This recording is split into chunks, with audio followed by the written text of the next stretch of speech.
All right, guys, it's time for the Next Level Guy Show, a men's interview, interest, and improvement-focused podcast featuring interviews with the greats from all industries to help you better your life. Each week, a new episode features an interview with one of the greats, covering all aspects of their story, from life hacks to tips and protocols that have allowed them to live life on the next level. We then highlight concrete action steps that you can use to improve your life. And now, your host, Ian Dawson Mackay.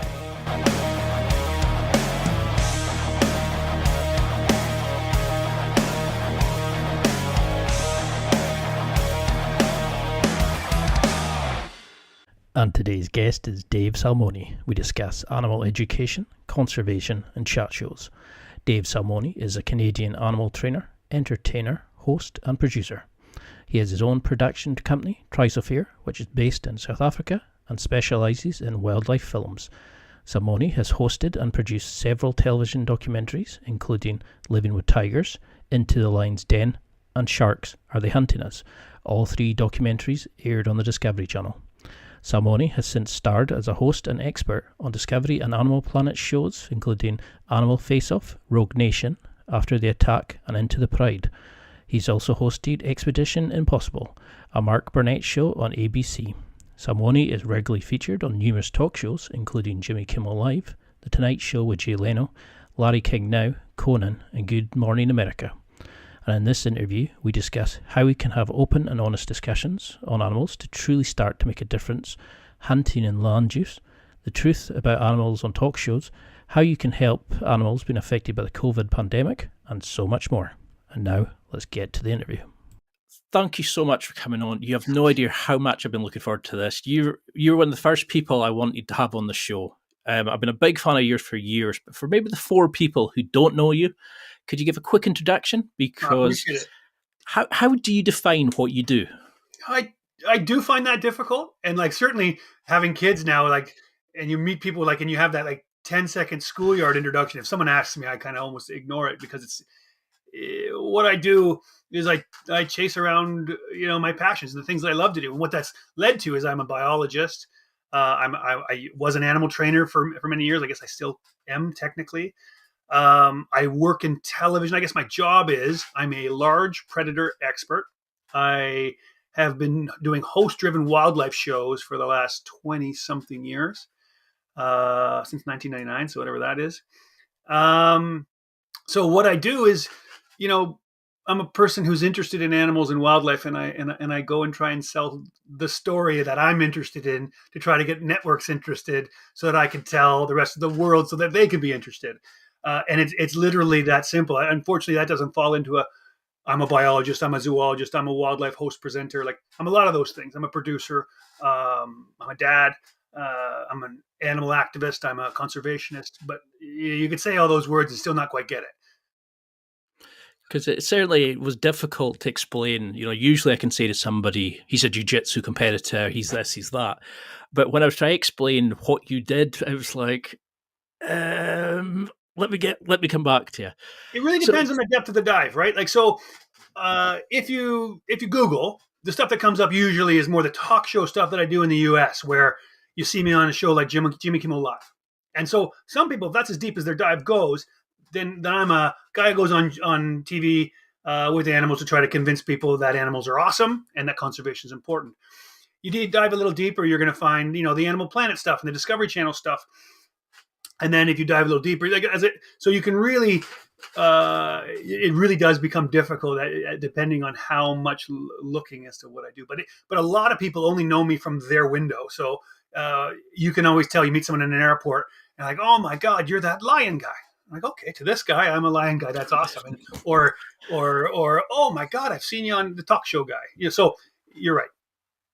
So you've talked about how your passion for animals is inbuilt. I think people who love animals are just born with it. Like I love all animals of all descriptions, but when I've worked in an area where we, you raise sheep, we see wild deer and stuff like that. But when you come from Canada and now working in the African bush, you're chasing lions and tigers, you're swimming with sharks, all these sorts of things. Could you give somebody a little introduction? Like how can you go from?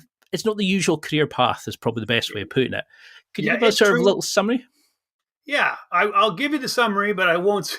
I won't suggest it is a how-to because it just happens. It unfolds in front of you rather than it being something that this is an easy career to have if you just do these things. I started, as you say, born with this love of animals. I always thought animals liked me, whether that was true or not. I always had that belief. Came to choosing what university degree I wanted to get, and animals was really the only thing I was interested in. Not with the idea of a job yet, which was dumb in most people's definition of why you go to university, but that's what I wanted. That led to tracking bears and doing an honors thesis in bear behavior. Too much time in the research department got me into the idea of I actually just want to spend time with animals. So then I left that and became an animal trainer. I went to a privately owned zoo who really believed that animals didn't belong in the cages; they belonged out of the cages. So if they learn the rules, like the rules, then they could come out and exercise every day, entertain their brain. I bought into that idea, thinking that was a good way to make some animals that I loved make their day a little bit better. And then from there, got the opportunity to do a conservation project with tigers. That project, oddly, tigers drew me to Africa. And then that was the project, the tiger project in Africa was the one that drew me into television. Television kind of kicked the doors open to whatever you're interested in, Dave, because I started in television right when Steve Irwin was just exploding. Like picture the networks are just seeing Steve jumping on crocodiles or alligators and saying, "Oh, look how awesome this is," and them saying, "Well, we could get some more of this." And I kind of rode that kind of tidal wave that Steve created. So the networks were just saying, like, just keep doing what you're doing and make sure you love it, and the people that are watching are going to love it too. And that kind of got me to this, a 46-year-old father who's, pretty beat up and broken from all the different adventures I've had, but also pretty fun life. No, I mean, it's definitely one of those lives that I would love to have. You seem to have the dream life because I've coming from the Highlands, we got to see like wildlife, like up close and personal. And it always made me like, where do they go? The migration paths, how do they breed? How do they do this? How do they do that? And you're living that dream. You're getting to go off and explore these things. But can you explain about how you, say if you got a project just now, you were to go and explore the bush looking for a particular type of animal. Could you explain like how you even go about something like that? How do you start planning to find the animals, locate them, film them, but make sure that you're portraying the true behavior of the animal rather than the manipulated that you see, like some of these tiger programs on Netflix, for example? Yeah. It's an interesting question. Each idea just starts with something that I'm interested in, particularly the ones that are dangerous. But if you're going to be out there in the middle of the bush risking your life, you better want to be there and love being there. If the driving factor is television or fame or money, then you're not going to survive very long. I did meet those guys. I just didn't understand those guys. So, with an overarching question, one being maybe, I wonder if I could introduce myself and be accepted by a Pride Alliance. Right? With that question, the research starting point is very obvious. It's a matter of what does the world think about human and animal interaction, that animal interaction, and what do I think I bring to that is different. And then from there, my next question is, what's the worst case scenario? In my head, that's kind of what I'm doing. I'm researching what we already know. I'm researching the thoughts that I think. What do I think that's different? And then if I get attacked by that bear, shark, tiger, what do I need to know? Now, if it's a big cat or something like that, it's very close friends of mine that I'm calling and I'm going through stuff with. If it's sharks and things like that, I'm actually going online like you would and say, who are the smartest shark people? Who knows anything about shark attacks? Who's ever survived shark attacks? Does anyone have a solution to a shark attack? And then really going to like a fitness professional and saying, all right, well, if I'm getting attacked by a shark, here's what my body needs to do to keep myself alive. So if I'm giving myself the confidence from Dave, you're building a body that can react properly when you're in the terrible situation, and you've built that interest around all the other research, then your brain's in a pretty good spot. You're in a real positive position to get out there. While I'm doing that, I've got, the producers that I love and the friends that I'm used to. So if I'm doing an African adventure, I have a production company in South Africa. It's obvious. I call them up and I'm like, hey guys, what's the best Pride of Lions or great white shark area or elephant area where we can view this behavior and get this reaction or understand it in this way. But then along with that, you're also having to build a team, right? So you're only as good as the worst person on your team. If you're going to be doing lions on foot, you got to find some cameramen who are great at capturing images for the people at home so they can tell the story, but also not be in danger by being on foot. I mean, to some degree, I'm in charge of everyone's safety, but also to some degree, everyone's in charge of their own. So, you build the team over the years of great African guys and great North American guys, and so it becomes species or danger specific. If you're underwater, in my case, oddly, I've probably been underwater 500 times because I've done a lot of aquatic shows. But because I'm a host and because I never really got confident, because I learned on camera in the show, I've always just had one or two safety divers. So because of that, safety has never been my thing. So even in my 500th dive, I still don't feel great underwater unless I'm with some safety guy who knows a bit more. So that's all the elements. The actual production and finding the location and getting the deal done as far as rights, insurances, the finances, all that kind of stuff. I get involved, but it's not my bread and butter. It's not something I'm good at. It's kind of the other stuff, the research side, the passion side, that is where I tend to drive the project. Because it certainly comes across with your love of animals. Every time I've watched shows and stuff, it's not so much the celebrity stuff of it. You're actually interested in the animal. You're always checking on it. You're always talking with love and passion about the animal, and it really comes across to somebody who understands it. But now that we see these rises of all these extra documentaries on YouTube and Netflix, and it really bugs me that people see that as a good animal husbandry. That's the accepted thing.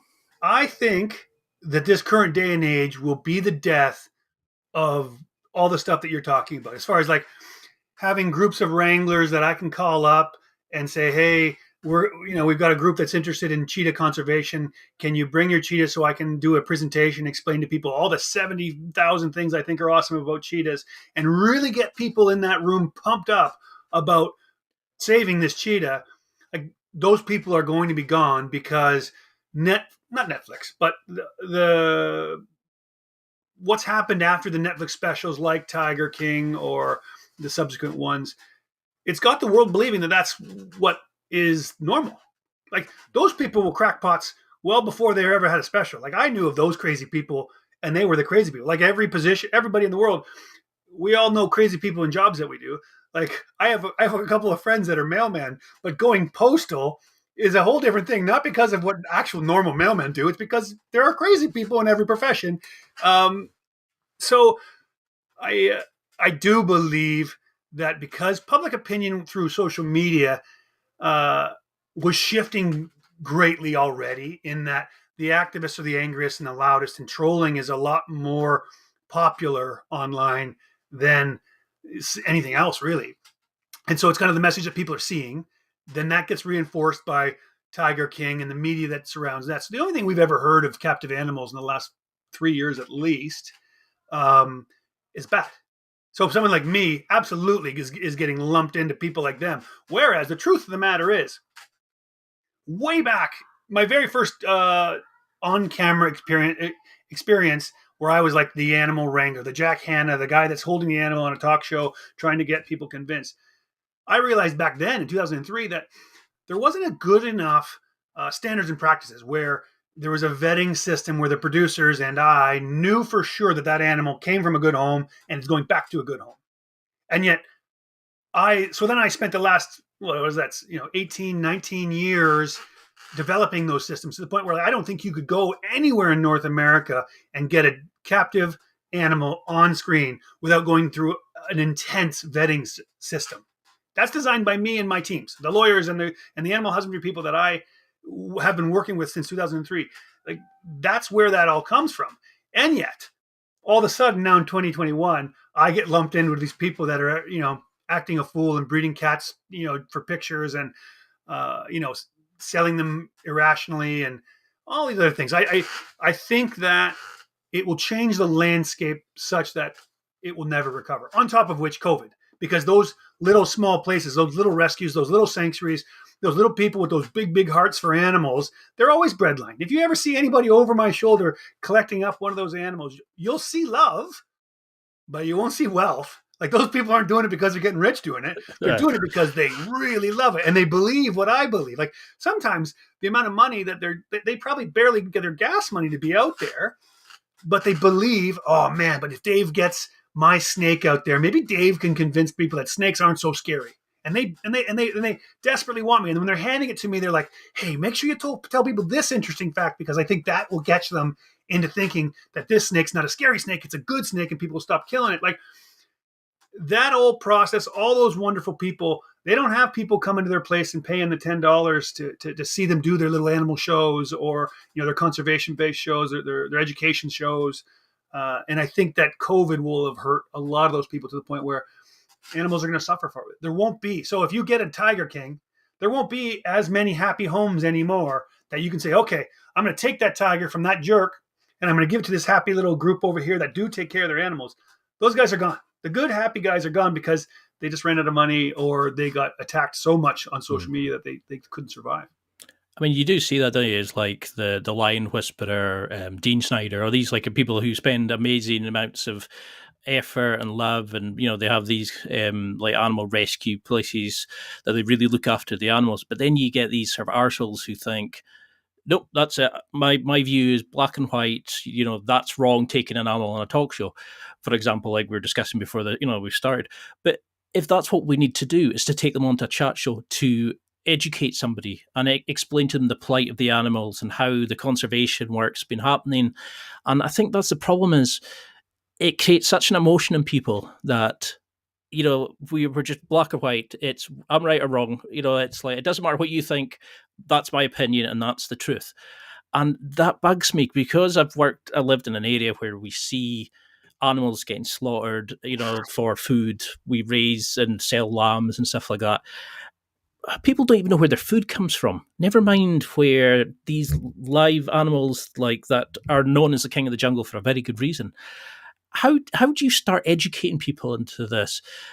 How do you start trying to build up an education program so people can actually understand, A, how to interact with these animals, but B, how we can look after them, because we keep sort of encroaching into their habitats, and we're building on land that they were roaming on.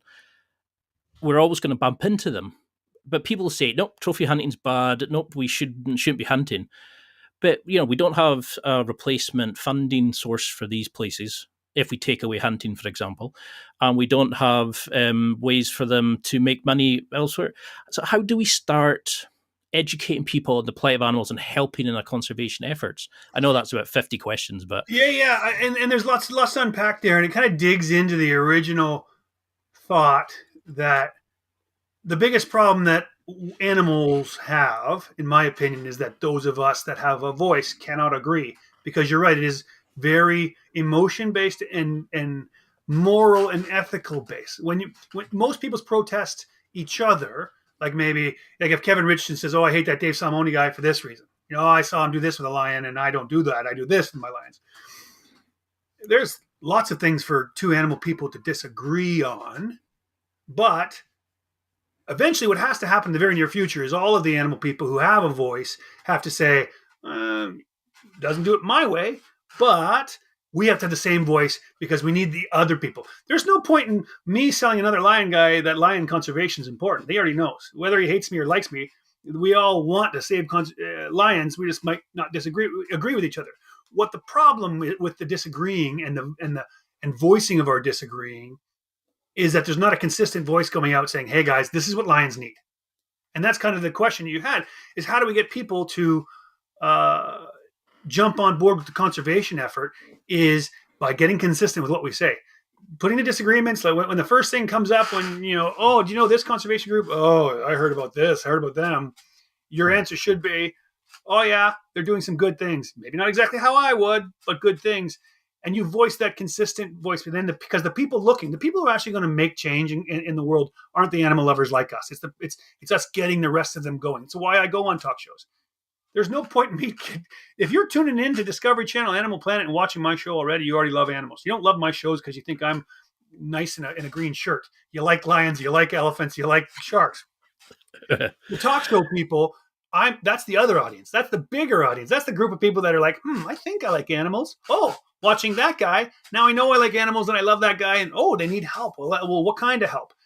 And that's when you start to get your bigger team and your bigger people, and they all and the voice and the consistency of what's needed grows.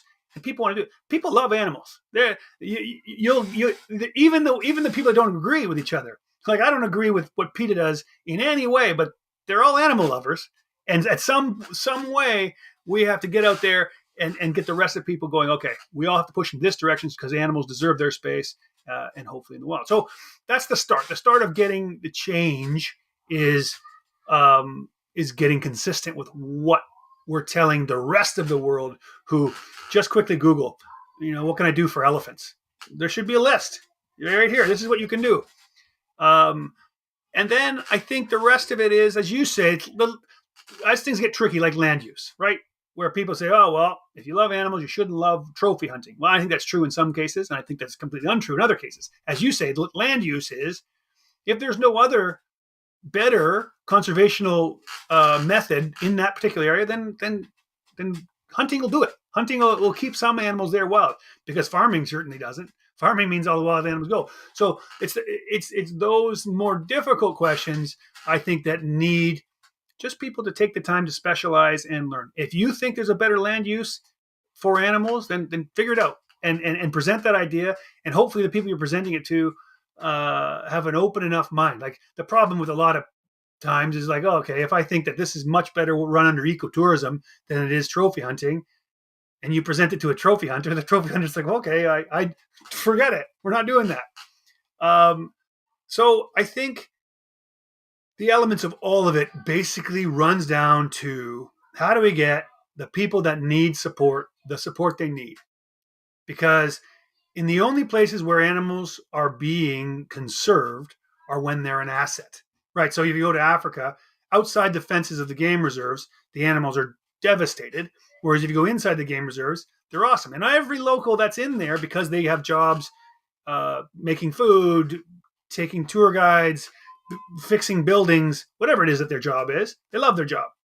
And so they love the animals because the animals pay for the job. And in all of the places that those animals become an asset, the people are supportive. And once the people that are living with that animal are supportive, then it's going to be great. I was really deep into, and Em would like to be, deep into tiger conservation. And I spend a lot of time in India, in the really rural places where the tigers are living. They're living with some of the poorest people, sickest people, people with the least amount of stuff that I've ever seen. It's pretty tough to explain to them, hey, you should be worried about this apex predator over here. Yep.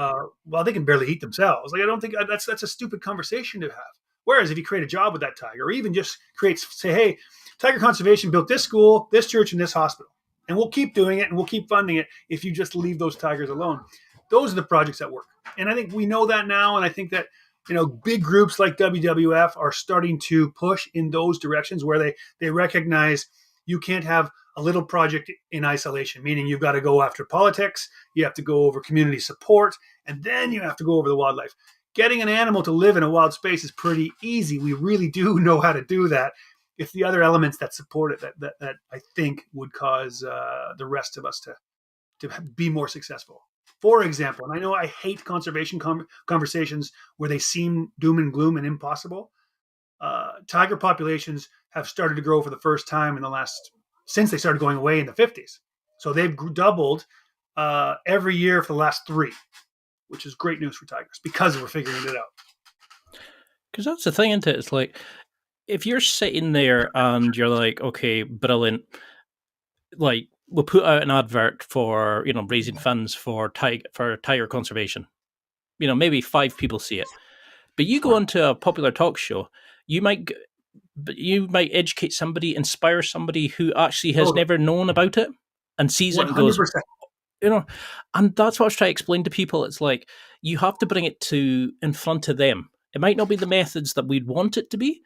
And you talked in another interview that I was listening to where you said we need to stop thinking about how we want it to be and think about instead how it is.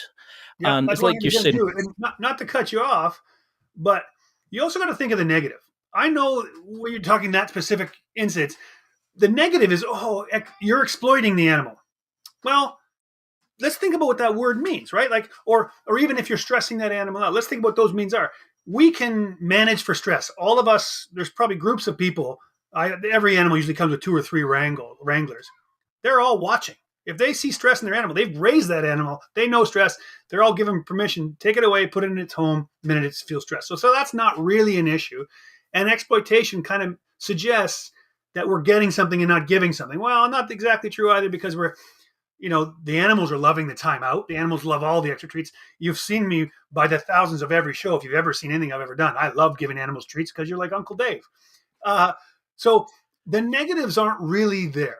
The possibility for a negative, absolutely. So like if I bring a full-grown bear, the possible negative is someone's going to get bit. So that then I see an argument. But I do not see an argument when you see an animal perfectly happy to be there. In fact, enjoying the time away from its captive life. That's kind of a little bit boring for its brain. They're getting all kinds of treats. We got people monitoring for stress. There is no negative. But the upswing, as you mentioned so well, is millions of people are watching. This is your moment. You have 2 minutes to express to the world how awesome a lemur is. And I think I got him in 30 seconds. So the upside is far, far better than whatever negative you can kind of come up. I'm sorry. I know I interrupted you there. No. An interesting point that I wanted to make, because the negatives aren't what people saying they are. Well, for example, just now I'm in the Highlands. So I'm up helping my parents during the COVID situation, which explains my disturbing background. And I'm staying up with them. And just now we've got the deer stalking season going on. So we've got the gillies, and we've got everybody going out and shooting.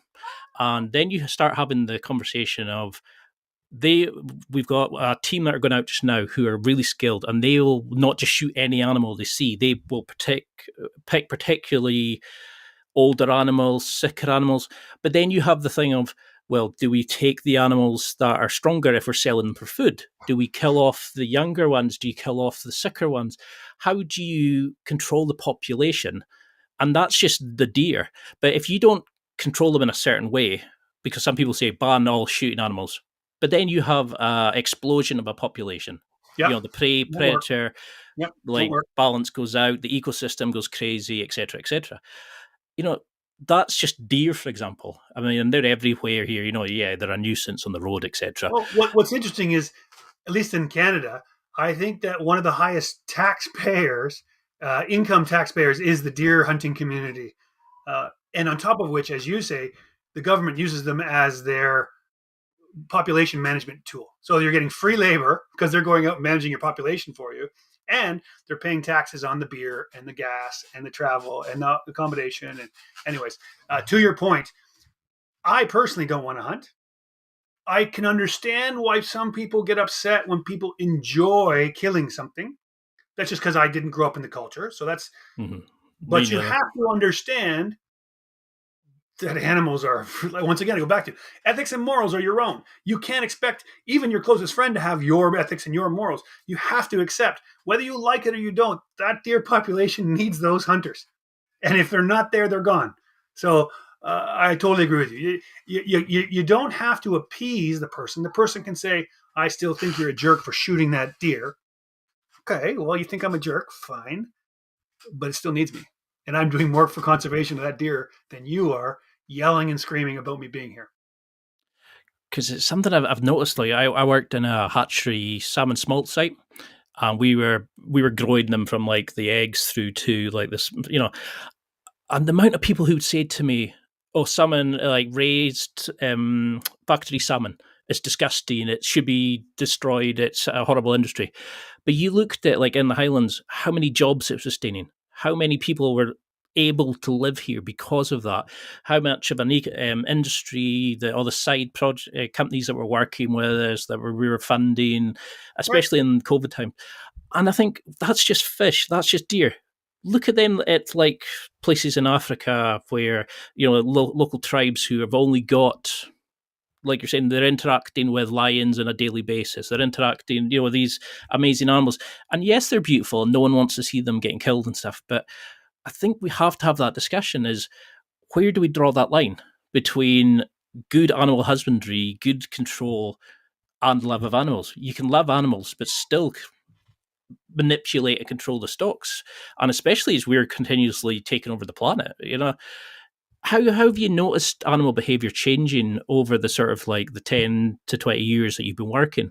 Have you noticed a change in their behaviors and in the kind of maybe how people are accepting it, or how animals are behaving now as we move into these kind of areas?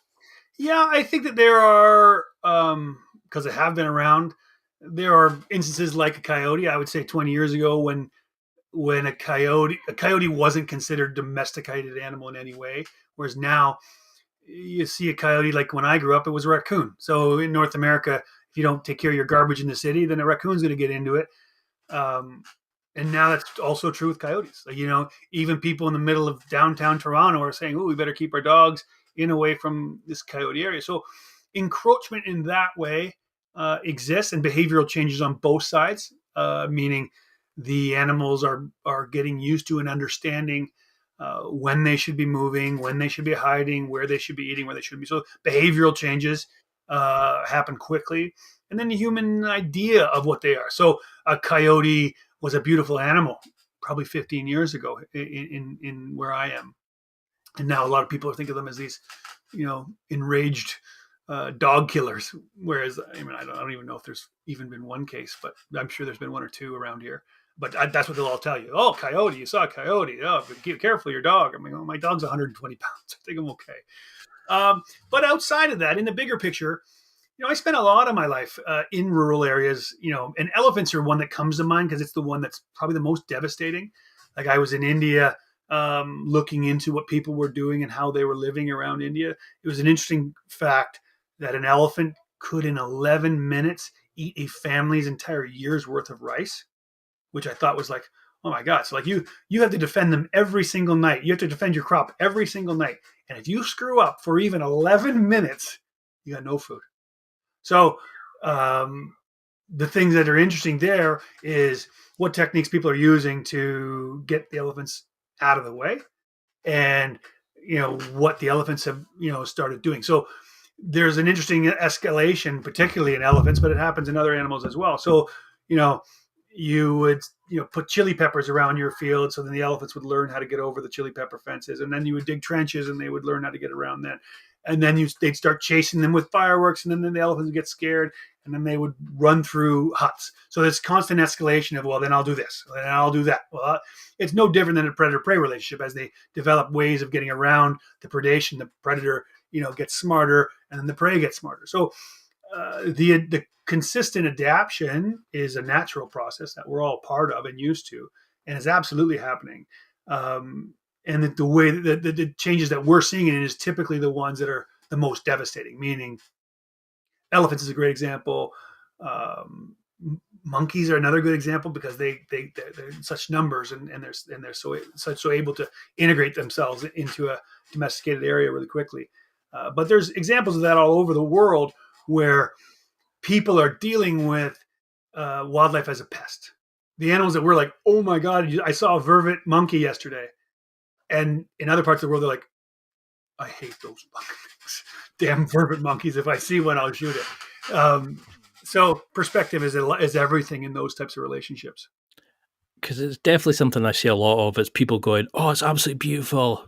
But it's like we pick a panda because we think it's cute. And we think we should work on it to, procreate and give it as much space and all these systems to help it. But then we look at another animal that's maybe not as beautiful and go, yeah, let's just kill it.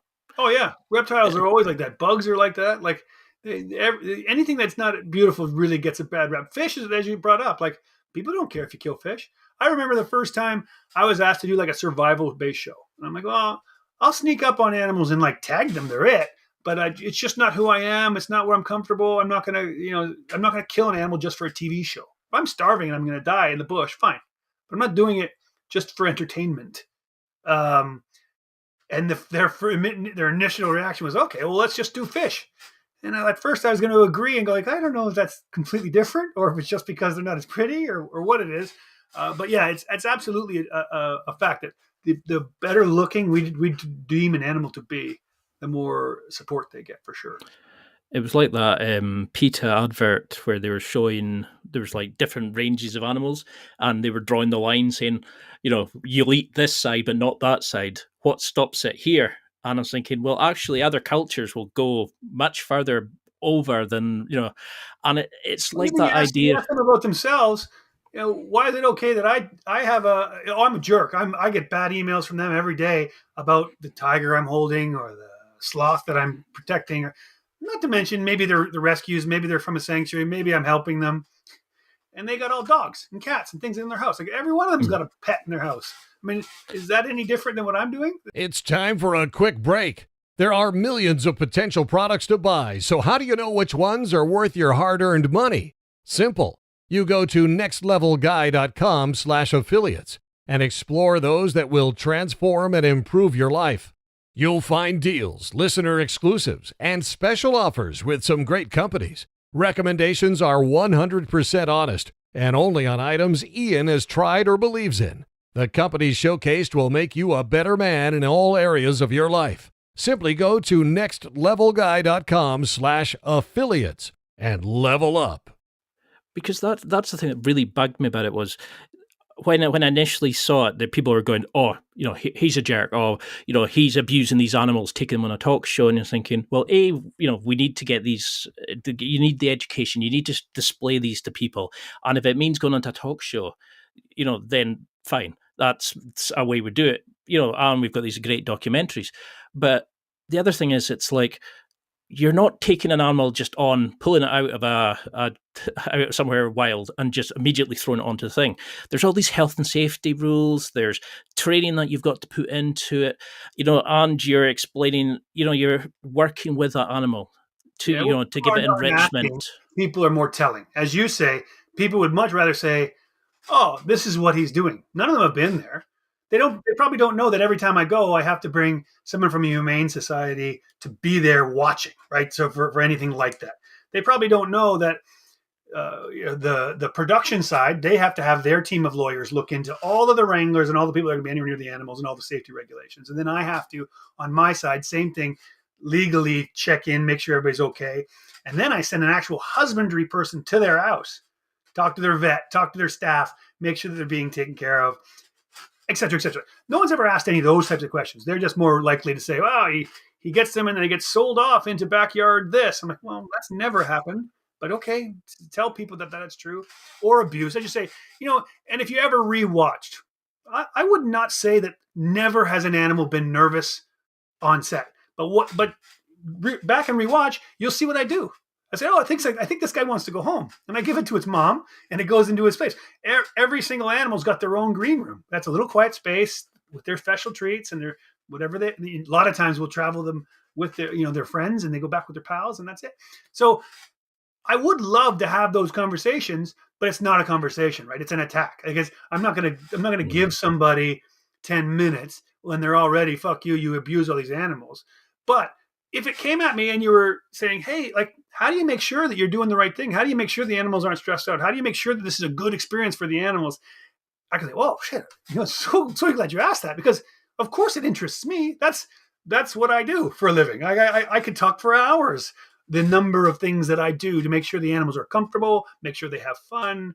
I could tell you, every single show I ever go on, they always say, man, these animals, they get treated better than the celebrities. Well, it's true, but because the celebrities have a voice and these animals don't. I'm the only one. So my point to all of that is that, we need to get back to that position where they ask the expert. I'm clearly the expert. How do we take care of these animals that are going to be on these shows? Oh, let me tell you, I'm happy to. because it's something that does come across as the love that you have for the animals. Sometimes you even forget to talk to the host because you're too busy checking the animal and explaining it. Like my family have grown up we've got sheep, for example, Shiva sheep. To move sheep, you have to have a movement book. You have to monitor the medicines you give them. You have to have like a certificate from where they're going from, where they're going to. It has to be down the chain. There's so much regulation and control, and that's sheep. And people are gonna suggest you're just gonna pluck out a lion, you're gonna pluck out a monkey and go, let's take it onto Conan, let's take it onto Jimmy Kimmel. Yeah. People don't want to hear. They don't want to hear the truth. As I say, it's never a question; it's always a statement. There's reasons for that, and some of them I respect. Sometimes people love animals because animals are very accepting.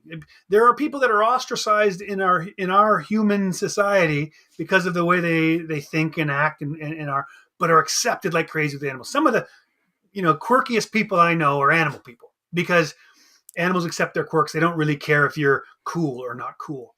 But those same quirky people, the way that they express their love is almost in knocking down someone else. Well, you don't love them as much as I love them. So if I knock you down, it shows how much I love animals. So I always picture someone on their little trolling keyboard.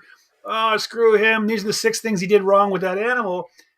And I tried in my head, go like, oh, that person just loves animals a lot. They love animals a lot. And this is how they tell their 25 friends that follow them on Twitter how much they love those animals. So it's an interesting perspective. Because animal people are very passionate, but certainly it kind of gets presented in a negative way sometimes. Because like if you watch any of your shows, you go in and you're very strict on watching from the side. You don't go in and like slap the tiger at the back of the head to say, watch this, watch me attack, like show the attack procedure or something like that. You will stay from the side. You have very strict control of how things are done, so you're not manipulating the animals and stuff. How do you avoid getting to that point though of like, okay, we need to get viewers, we need to get ratings? Is there that tendency to kind of like, because you've got an amazing skill set of working with these animals. How do you make sure, though, you're not getting overconfident and thinking... Well, that was a harder question to answer when I was younger. When I first started getting into television, certainly directors that would come, because I didn't know anything about direction. I didn't know anything about television. And the director's like, and I'm more talking about in the wild, because before television, I was already an animal wrangler. So my ethics and my morals were pretty set in a captive or a studio environment on my own. I knew what was right and wrong, or what I was okay with and what I wasn't okay with. But when I got into television, when you'd have a director say, hey, take another step, get a little closer to that animal. And I'm like, oh, I think that elephant's getting upset. I'm seeing him swing his feet. I'm seeing his ears come out. And he's puffing a touch. I think we're pissing him off. I think we're done for today with this elephant. And the director, who's got another agenda, it doesn't have my sensitivity, doesn't see what I'm seeing, is saying, well, my film needs 10 more minutes of elephant. I'm sorry, but this is what we need to tell the story properly. And when I was younger, I probably wasn't aware that I could just say, or I didn't put myself in a position where I could just say, I don't care. These animals need a break. Very quickly, I realized that was a conflict. So that's why I started my own production company. That's why I was involved in hiring directors and producers. And that's why eventually, with the more dangerous projects, the more bush-related projects, the more natural-related projects, I was the boss. So in the end, if the film and the storytelling ever got in the way with doing the right thing animal-wise, well, I more cared about who I was as a human than I did about my television career. And I was lucky in that way because I didn't go into this wanting a television career. I stayed with it because they were paying for me to do some of the most incredible things on the planet. But TV wasn't my intention. TV was like this, okay, if you guys are going to keep paying me to swim with sharks, play with elephants, and hang with lions, I'm going to do it. I think it would be very hard. Yeah, I think it would be very hard if your dream in life was to be on TV. Like the people that call me up and say, oh, Dave, I want to be a television presenter with animals. That person would have a lot more trouble because they're living their dream and they would hate to upset the apple cart. And if my show is going to get more ratings, if I just take that one more step closer to that lion, well, that's a good way to get killed. But it's also a good way to piss off an animal and then him not come back tomorrow, or just start to get the reputation of being a jerk, and then the cameraman won't work with you anymore because you piss off animals, and the people who are letting you on their property to film their animals are going to say, oh, all you do is scare my animals. Like, there's a lot of repercussions for being a jerk, but absolutely the entertainment side wants to push. So you need to put yourself in a position where the animal expert, where me for this example, is the top of the chain, where he says, this is what we're going to do and not do, so that the director can push. Dave, take another step. And I look at the situation, and I look at the animal. He's calm, and he's eating, and that rhino looks really happy, and I can see they just want me to get in that light over there, and I can go, yep, I can do that and not piss this animal off. Let's do it. Give me 30 seconds, and I'm going to get into that position for you. So it's constantly letting the director push for the entertainment, try to tell the story the way he wants, and sometimes it puts himself in a situation where I have to say, oh, no, that's not good for the animals. Let's stop. Or I can say, oh, I can do that, but here's the way we're going to do it. So in the end, it's just a part of production. If you're going to be good at this job, and if you're going to do it consistently, and you're going to have the best team, I'm not the only animal lover on my team, right? Like, you're not going to be a cameraman walking behind me as a lion charges you. If you don't love lions in the bush, that first lion charge, you're out of there.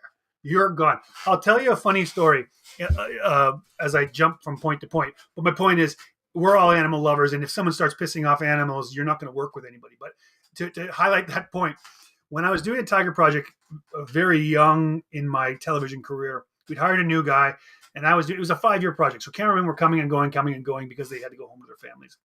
This young guy out of film school was filming, and these 2 tigers were captive bred, and I was teaching them how to go wild. I was teaching them how to hunt and want them to go wild. My male tiger had caught something, but he was around 4 years old, so he was starting to fight me for his kills.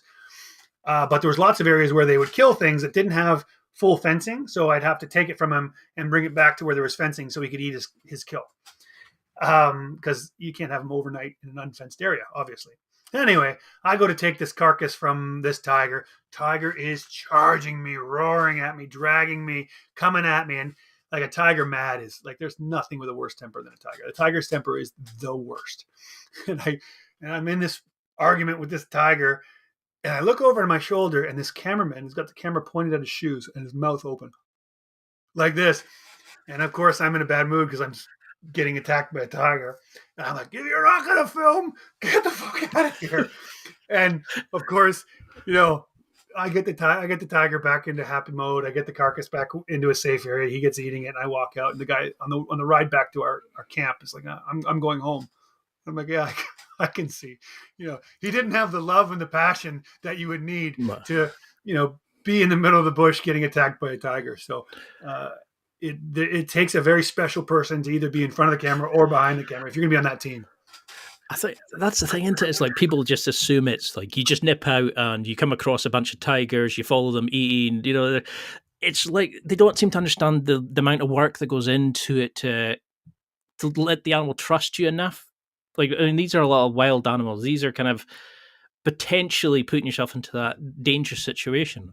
Yeah. How have you managed that transition then? Because you used to work solely with the animals, and then you were going and doing actual presentations. Then you were actually doing the TV star side of it. But you still have to run the project. You still have to make sure that the cameramen are safe, do a risk assessment with the animals.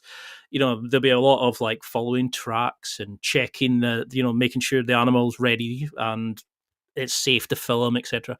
How do you juggle that kind of responsibility? How have you found that transition from animal lover and carer to TV star, if you want to call it? It's one of the things where, at least in my case, I can't speak for everybody, but in my case particularly, I can remember I was very lucky early in my career. For the first 5 years, Steve Irwin was still around. And so no matter how big my star shone, I was many tiers below the top guy up there. The guy, no one would be comparing what I was doing to what Steve Irwin was doing, ratings-wise, TV-wise, fame-wise.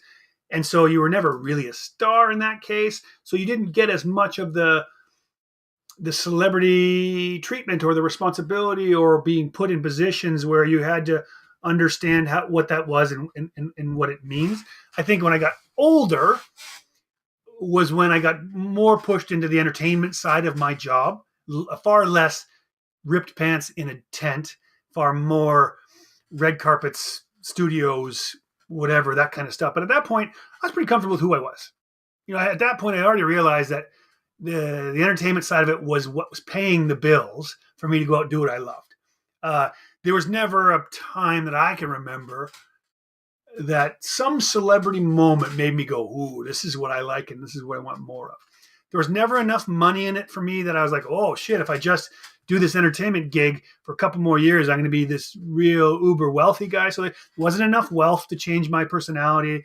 There wasn't, being the animal guy, there's never enough celebrity to really change your personality. So at a certain point when there were moments where I was like, I was being the TV guy and not the animal guy,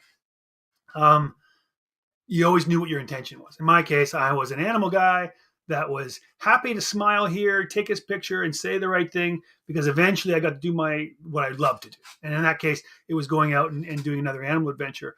And then long term, when I got older, the idea that I could make an impact in conservation through TV was a driving force there. So you kind of dress a certain way and you say a certain thing and you let people kind of manipulate you in an entertainment fashion. Oh, Dave, your hair doesn't look very good. Let me get someone to fix your hair up. Like in my normal life, someone can't walk up to me and say, oh, your hair looks like shit, Dave.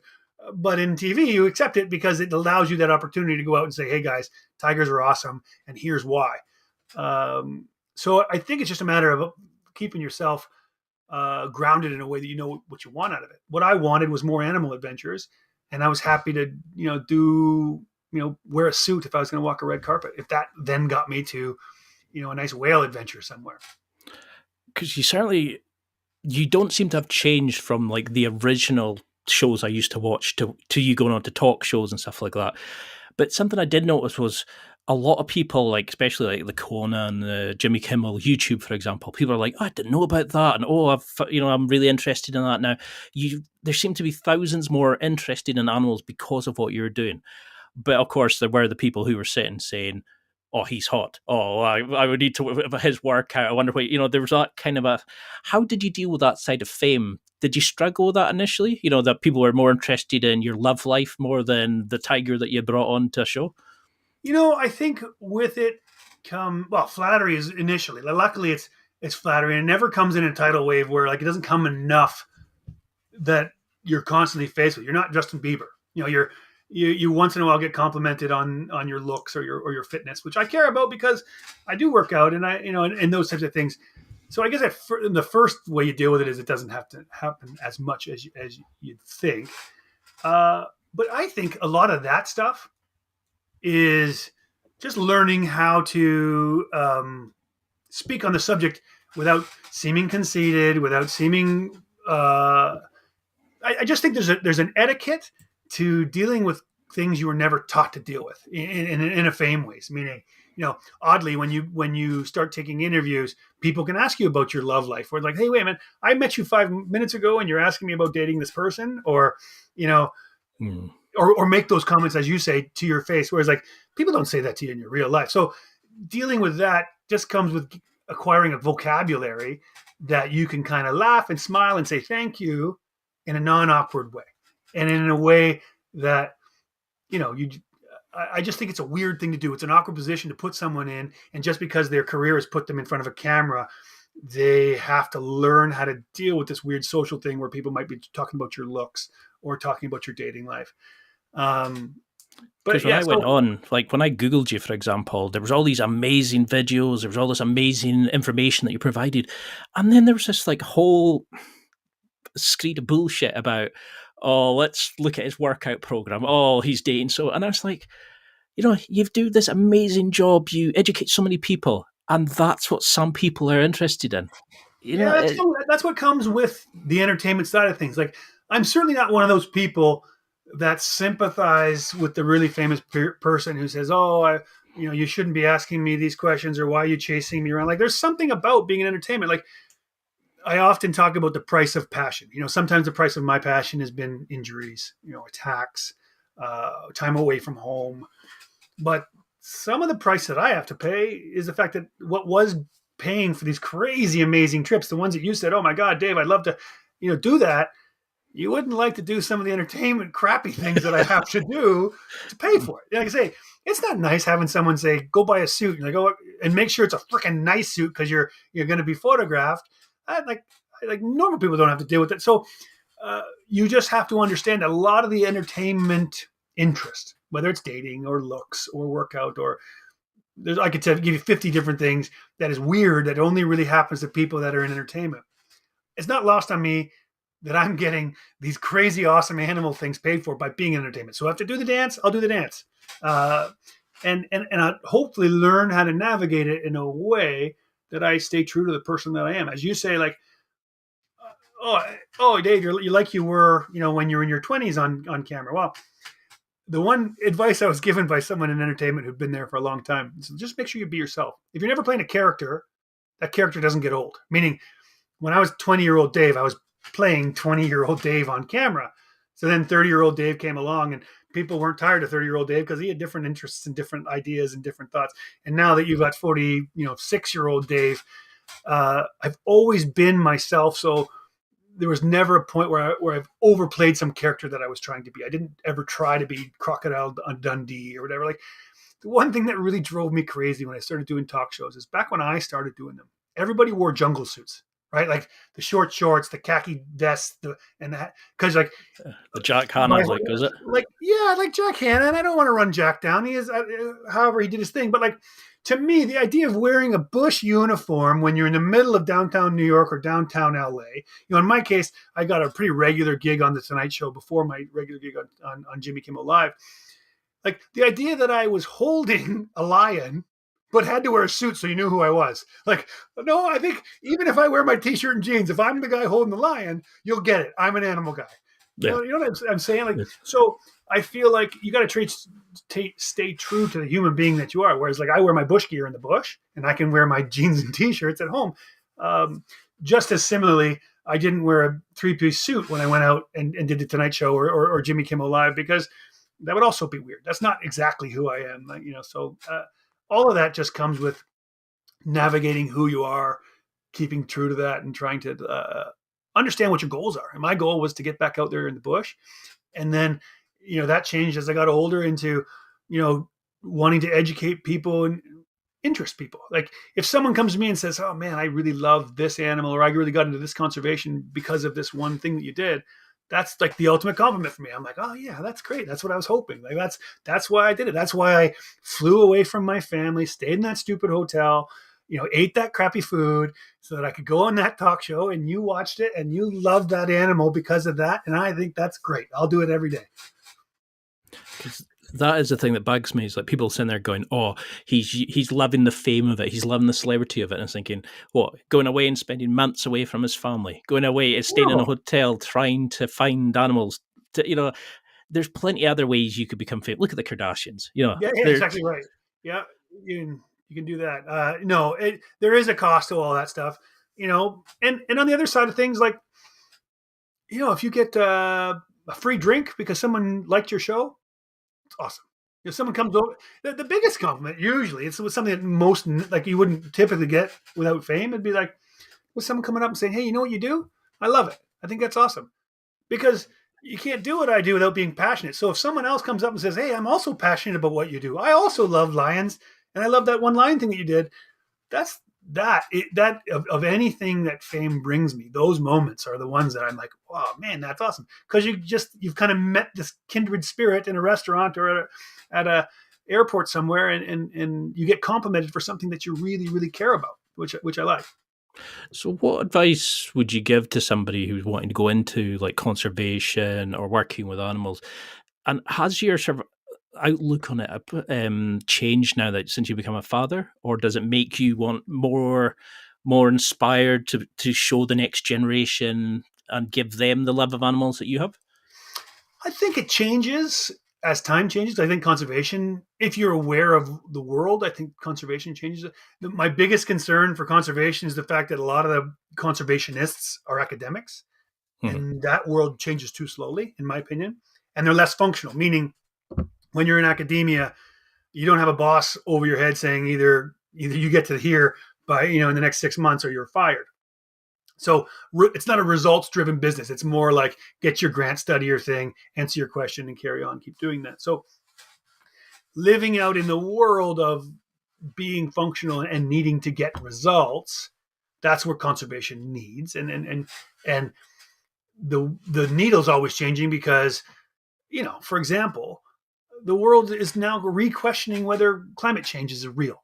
Like, no conservationist 5 years ago would have thought that would be a reasonable question to ask. So you have to pivot. You're like, oh my God, there's this humongous group of people that think that I've got to go back to the 90s and explain what climate change is to people so that we can get them invested in this and in that. So my point to all that is that you're always having to assess and what conservation needs and to be good at conservation. And in my case, particularly, because I feel like my skills really are in the kind of a spokesperson, information, encouragement.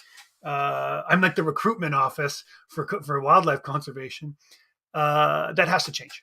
And so becoming a parent didn't change that, because even before I was a parent, I had switched into that headspace of like, really my goals for the next 10 years is going to be motivating people to love animals the way I do. I love wildlife conservation, and I think that it's become a passion even more when I can get people and feel like I've made an impact in some way. So my ideas of conservation changes with the needs that I see, but the fatherhood really wasn't a big impact for it. Except for the change in that, like, oh well, I want to be put in a position that'd be nice that my kid one day, like, oh yeah, my dad did that. Like, would it some in some conservation sense. And how do you think things are going to change now going forward with the COVID situation?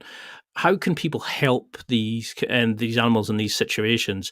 Is there something like, is there a way that you would recommend people listening who are interested in the monkeys and the lions and the tigers who follow you that could actually say, okay, this is a great way to help them. This is how we can help in this situation? Well, one of the biggest things, in my opinion, it goes back to what we talked about in the land use situation. One of the biggest land use that's working for animals right now is ecotourism, right? So COVID smashed ecotourism, and people don't know if it's coming back. So it's the low hanging fruit. It's the easiest thing. Like, you want to go see, if you love lions, go see them. Go pay your fare to that country that has them, to that lodge that shows, and try to keep that ecotourism model going, because they're suffering and they need help. So that's a start, because those models are the only models right now, not just ecotourism, but the models where you're partnering with the locals. Those models are the only ones that are working for conservation right now, and they're starting to suffer, and we need to help them. And in a grander scale, like if you're talking more like COVID's really impacted the sanctuaries, the rescues, because they're mostly, those places are tiny little places, poorly funded, that are running on passion and love. So their income streams have been gone with COVID. So, if you have a favorite place that, had your favorite animal, think about, supporting them in some way, whether it's, buying your membership for the summer, or whatever it is, whatever they need for their support. Go to that place and see what they need, because there is a shortage, I think, of people taking care of animals. And I think the more that the good people are getting wiped off the earth, the more that the prevalent evil people that don't really care about the animals and think of them as an asset to abuse are gonna succeed in that way. So I think, planning your ecotourism dollars. Go to Yellowstone, go to safari, go to the local park, go to the local zoo if you think it's a good one. Those things help to start, and then after that, chase your passion. I've always said information is everything. So you might be one of those people that are really interested in this one specific bird. Well, go do your research. You're growing up in a world that isn't like me. I used to have to look through encyclopedias and trying to figure out what any particular species wanted or needed, or where some group might be that needed my help. Didn't exist. Whereas now it's a Google away. I know it's hard. It's hard to find that right group and that right way to help. But the more you research, the more questions you ask, the more emails you send, the more time you spend on a species that you love, you'll find a way to make an impact. Because this was actually what I was afraid of. We're now an hour in, and I think we've only just started a quarter of the questions I have. I was such a big fan that there's so many areas I wanted to cover. But I mean, you've helped me learn about animals. You've grown my sort of passion for animals. My nephew, who's 10, loves animals, and I show him like YouTube videos of yours, and he'll be like, "Oh my god, that's amazing! Can I see another one? Can you do it?" So That's you've awesome. so you've built in this passion for him, and I can't say thanks enough for inspiring a kid from the Highlands in Scotland that they could work with animals, that that they could go and do these things, or even That's just awesome. understand the planet better. That's great. I would love to have you on again and really go into overcoming fear, the work you've done on Dangerous Islands, the time you've done in the Pride. There's so many areas, but I Great. know that Well, you're probably a really busy guy at the minute. So what do you want people to take from this interview? If there was a sort of message, maybe a myth, if a reminder for people to take, what would you want it to be? generally speaking, whenever I do things like this, I do it because I want to inform people. I want people to, especially the people who are passionate about animals. I want them to be like, if I've given them any bit of information, like, oh, I wanted that question answered, great. And if people get a little more excited, maybe someone who's listened to this does a YouTube search and sees some of those videos you talked about with your nephew, and they get a little bit more passionate about some species, great. My goal in life is just to impress upon people how animals are awesome, and then also that sharing of information is going to help. So if any of the information people got from this stuff and they felt like they're a little step closer to loving animals a little bit more, or getting other people involved, like let it spread like wildfire. Well, I still have pages of questions, so we could go for hours more. Yeah, we'll get to them. We'll get to them on volume 2. Because that's what I love about this. It's like when you actually find somebody who genuinely cares, you just sit there and go, "I could speak to him all day." And I think that's definitely the thing. You're not a celebrity chasing, fame hungry guy. You're an animal lover who's doing amazing work, helping people, educating them, and showcasing these beautiful animals. And you're inspiring people to help animals and give them the support, help. You're doing amazing work. And there's just the small trolls who are just never going to change. It's a part of success. You take it as a compliment. You're always going to have people who are going to moan about the fact that you're on and say, "Oh, he does this," and I think, "Have you listened to the interview?" No. Well, then you can't say anything until you've listened to it. Yeah. It's like the misinformation with the COVID situation. Until people will actually sit and listen rather than follow social media or what their parents say. Yeah. How can people follow you? How can we keep in touch, see what you're doing? A great question. I haven't been doing my social media very much. I'm going to get back on it this year. So I'd say the one that I'm most active with, or would be most active, is Instagram. So my Instagram is Real Dave Salmoni, which is stupid because why would someone else be Dave Salmoni? But there is somebody that's taken my name and pretends to be me. Real Dave Salmoni is me. And I'll make the promise that I'll get back on it in the next couple of weeks.